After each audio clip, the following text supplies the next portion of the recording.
Okay, changing out the fuel filter on a 2004 Olds Alero. It's underneath the car, under the trunk area. This is the gas tank here.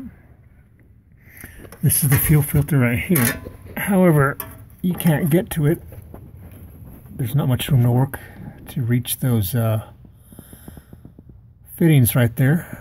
So what you have to do is remove this black box right here, and there's a screw here on the side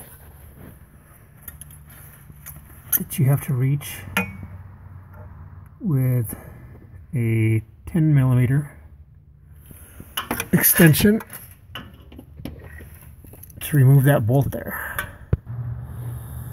So then once you remove that bolt, this whole box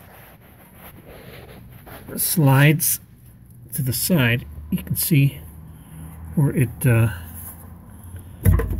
mounts there and then slides to the right, and then it drops down, which gives you so much more room to work with in there.